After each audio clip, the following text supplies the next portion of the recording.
নমস্কার বন্ধুরা, আশা করছি তোমরা সবাই ভালো আছো। আজকে আমি তোমাদের সাথে ক্রস স্টিচের এই ফ্লাওয়ার ডিজাইনটি শেয়ার করব। আর তোমরা আমার চ্যানেলটিতে নতুন হলে অবশ্যই আমার চ্যানেলটিকে সাবস্ক্রাইব করো আর পাশে থাকা বেল বাটনটিকে প্রেস করো। তো চলো এবার আমরা ডিজাইনটি দেখে নেব। আমি ডিজাইনটি আগের থেকে তুলে রেখেছি। তো প্রথমে আমি সেন্টার থেকে স্টার্ট করেছি, এখানে 3টে ক্রস স্টিচ আমি তুলেছি। পরবর্তী লাইনে দেখো 5টি ক্রস স্টিচের তৈরি করেছে। এখানে কিন্তু দুই সাইডে একটু একটু করে বেড়েছে। এখানে 5টি ক্রস স্টিচের আমি 3টে লাইন তৈরি করেছি। দেখো এদিকে কিন্তু 3টে লাইন ক্রস স্টিচ হলো, এদিকেও 3টে, এদিকেও 3টে। তো এর ওপরে আমি আবার 3টে ক্রস স্টিচ তৈরি করে নিয়েছি। তো ভেতরের সেন্টারটি কমপ্লিট হয়ে গেল।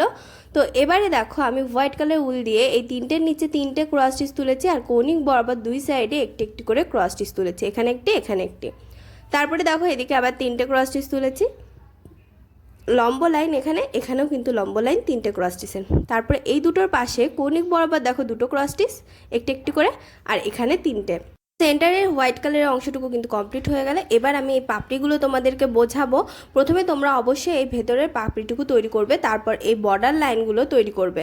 তো প্রথমে এই দুটো পাপড়ি তোমরা এখানে দেখো এই হোয়াইট কালারের এই সাইডটায় 3টে ক্রস স্টিচের পাশে প্রথমে 3টে ক্রস স্টিচ তুলবে, তারপরে 5টি ক্রস স্টিচের 3টে লাইন দেখো 1 2 3, তারপরে আবার 3টে ক্রস স্টিচ তুলবে দুই সাইডে একটু একটু করে কমিয়ে। তো এইভাবে এক পাশে যে পাশে তোমরা এই পাপড়িটি করবে তার বিপরীত পাশেও কিন্তু সেম পাপড়ি তৈরি করে নেবে। দেখো আমি কিন্তু সেম পাপড়ি তৈরি করেছি, এখানে 3টে, এখানে 3টের পরে এখানে 5টি ক্রস স্টিচের 3টে লাইন, তারপরে আবার 2টো। তো এটা কিন্তু সেন্টারের মতোই, অনেকটা সেন্টারের মতোই দেখতে এই পাপড়িটা। পরে এই পাপড়ি দুটো তোমরা তৈরি করবে।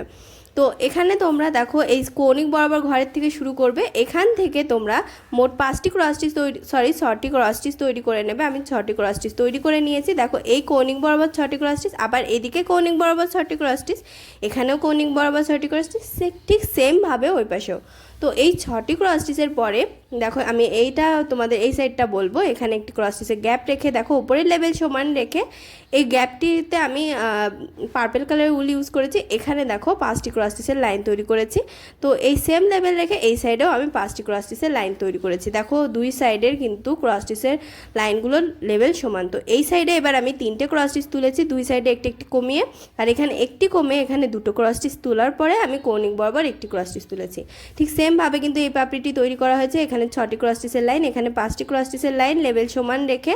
তো দুই সাইডের ক্রস স্টিচের লাইনের লেভেল সমান, এখানে 2টো, এখানে কৌণিক বরাবর একটি, আর এখানে 3টে। তো সেম পাপড়ি তোমরা আরও 2টো তৈরি করে নেবে, আর এখান দিয়ে তোমরা পার্পল কালারের উল দিয়ে কমপ্লিট করে নেবে। তো এটা কিন্তু দেখো আমি এখানে শুধু বর্ডারটা টেনে দিয়েছি, তোমরা ঠিক সেমভাবে শুধু পুরোটা যাতে ঢেকে যায়, আর এখানে অবশ্যই ভালো করে আটকে নেবে, ঢেকে যায় সেভাবে করে তোমরা এই ক্রস স্টিচগুলো তুলে পুরোটা ফুল কমপ্লিট করে নেবে। দেখো এখানে 3টে ক্রস স্টিচ আছে, এখানে একটি, আবার এদিকে 3টে, এখানে একটি, আবার এখানে 3টে, এদিকে একটি, আবার সেমভাবে 3টে, একটি, ওইভাবে করে আমি পুরোটা শুধু বর্ডার লাইনটা তোমরা টেনে দেবে। তো তাহলেই তোমাদের এই পুরোটা কিন্তু কভার হয়ে যাবে। আর এদিকে আমি হোয়াইট কালার উল দিয়ে কমপ্লিট করে নিয়েছি। আর এই ফুলটা এইটা তোমরা মনে রাখবে যে এই পাপড়িগুলো দুই সাইডে 2টো হবে বিপরীত সাইডে।